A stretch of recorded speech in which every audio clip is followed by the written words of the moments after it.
Baik, puji Tuhan. Shalom. Shalom. Saya digerakkan Tuhan waktu kesaksian Pak Freddy, yaitu bagaimana kalau saat ini kita ada di rumah Tuhan, semua karena kasih anugerah Tuhan. Bapak Ibu, saya mau bersaksi bagaimana pertolongan Tuhan.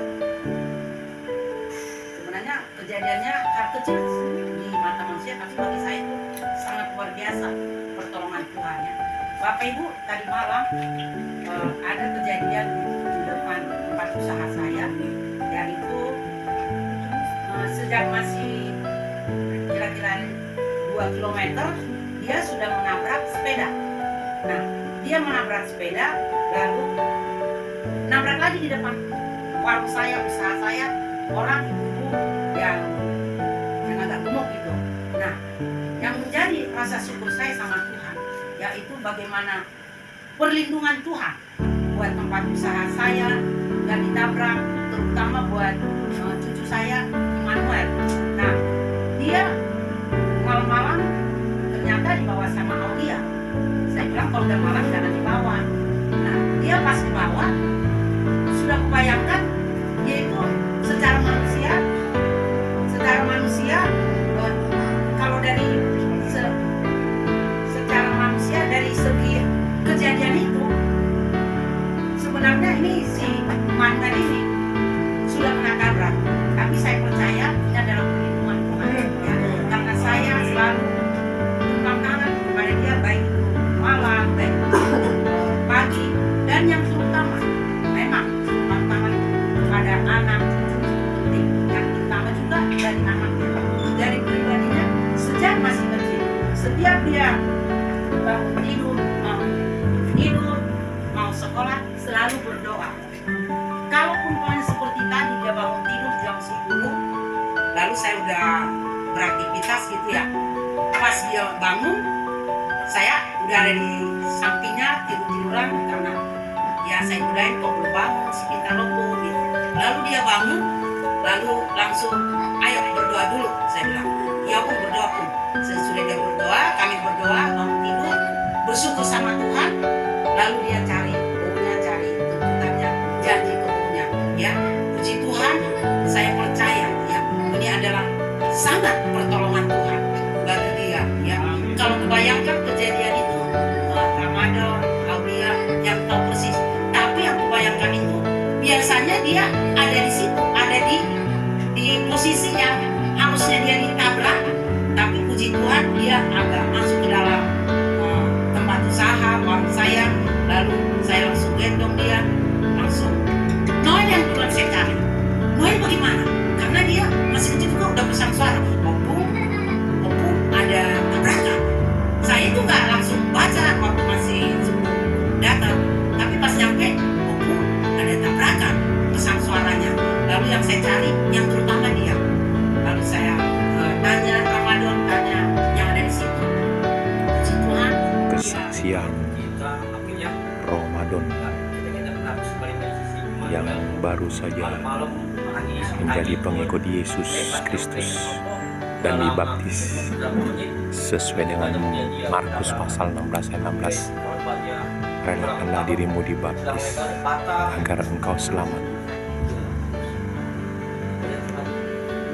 Baik selalu menjaga saya, menjaga keluarga tante, dan saya selalu berdoa semoga keluarga tante selalu dilindungi sama Tuhan. Amin, amin. Dan paling utama dalam hati saya berdoa Tuhan semoga usaha tante selalu dimajukan sehat. Amin, amin, amin. Doakan selalu dilakukan. Amin, amin. Lalu, saya juga selalu berdoa terima kasih sama abang karena abang saya udah harus sehat kayak abang saya sendiri. Amin. Saya pengen berdoa kepada abang semoga abang selalu sehat, selalu tabah, selalu kuat dan selalu bisa menghadapi semua masalah. Kan saya percaya Tuhan Yesus selalu menjaga kita semua. Amin. Amin. Jadi bukan hanya hamba Tuhan, bukan hanya pendeta yang beriman, tapi kita adalah anak-anak Tuhan harus bersaksi menceritakan kebaikan Tuhan. Amin. Amin. Baik teruna-teruna dikatakan di Yoel. Saya ingatkan kembali Bapak Ibu, teruna-teruna akan diberikan Tuhan yang baru, sesuatu yang baru sesuai yang ada di tema. Coba kita lihat nama kita yang ada di depan. Tuhan membuat sesuatu yang baru. Amin. Kesaksian demi kesaksian itu adalah bukti cinta Tuhan sama kita. Saya tidak pernah marah ketika orang kok kesaksiannya begitu, kesaksiannya begini. Saya tidak pernah marah. Justru saya puji Tuhan, berarti dia menceritakan kebaikan yang Tuhan kasih, kebaikan yang dialami sama Tuhan. Nah, itulah tujuan kesaksian. Kita akan persiapkan hati kita akan mendengarkan firman Tuhan yang akan disampaikan oleh hambanya Bapak Pendeta Esal Panggabean. Kita angkat pujian Tuhan Kaulah Pengharapanku. Kita lihat di lembaran warta kita.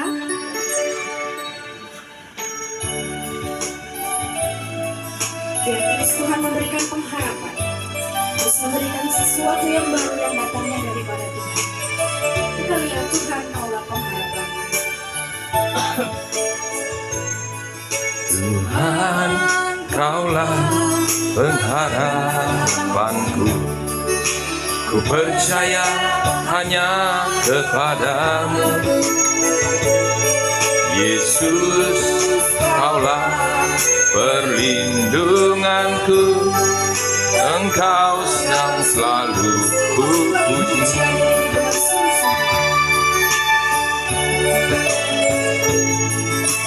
Tuhan, Kaulah pengharapanku. Ku percaya hanya kepadamu,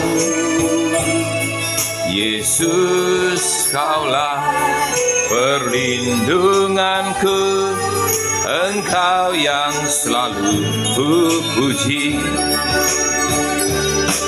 Mulutku penuh dengan pujian kepadamu ya Yesus Tuhan.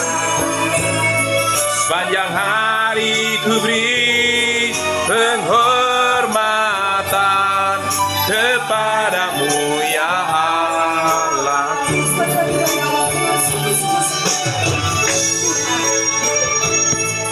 Tuhan, Kaulah pengharapanku. Ku percaya hanya kepadamu, Yesus. Kaulah perlindunganku, Engkau yang selalu ku puji. Mulutku penuh dengan pujian kepadamu ya Yesus Tuhan. Panjang hari ku beri penghormatan kepadamu ya Allahku. Mulutku penuh dengan pujian kepadamu ya Yesus Tuhan. Panjang hari ku beri penghormatan kepadamu ya Allahku. Sepanjang hari ku beri penghormatan kepadamu ya Allahku. Dan tanpa Dia tidak ada satupun yang telah jadi dari segala yang telah dijadikan. Ya, lanjut. Bentar. Kenapa firman itu harus diperdengarkan? Kita bukan pamer. Tapi ketika saudara membacakan firman, orang sana mendengar, mendapatkan pengurapan dan mendapatkan kekuatan. Karena gereja ini bukan gereja yang intern. Intern itu maksudnya kalau as itu indoor, di dalam saja, tapi harus outdoor, harus sampai kedengaran keluar. Kenapa? Karena kita nggak dilarang dan itu harus disampaikan. Next. Patricia. Terang hidup itu adalah terang manusia. Terang itu bercahaya di dalam kegelapan, dan kegelapan itu tidak menguasainya. Ya, sampai di situ. Saya jelasin sebentar, saya jelasin aja biar cepat. Jadi terang itu adalah, dan di dalam terang, terang itu bercahaya di dalam kegelapan. Yesus adalah terang, dan kegelapan yang dalam dunia ini tidak dapat menguasai Yesus. Next. Biar mudah dipahami, karena ada di sini ada beberapa baru dibaptis yang belum kenal Yesus dulu dari dari agama lain. Ayat 6. Ya, Ibu Sartina. Ayat 6, datanglah seorang yang diutus Allah, namanya Yohanes. Ya, sampai di situ. Yohanes itu adalah rasul. Dia pembaptis. Dia datang memberitakan tentang ini. Makanya ini Injil Yohanes adalah tulisan Rasul Yohanes. Next, lanjut. Yang 7. Ia datang sebagai saksi untuk memberi kesaksian tentang terang itu. Sampai di situ dulu. Yohanes datang sebagai saksi, ya. Sebagai saksi. Setiap ada kejadian itu dibutuhkan saksi. Saksi itu lebih dari 2 dan 3. Jadi pengadilan kalau ada mengatakan saksi itu harus minimal 2 atau 3. Itu diadopsi dari Alkitab. Makanya ini buku yang paling dahsyat.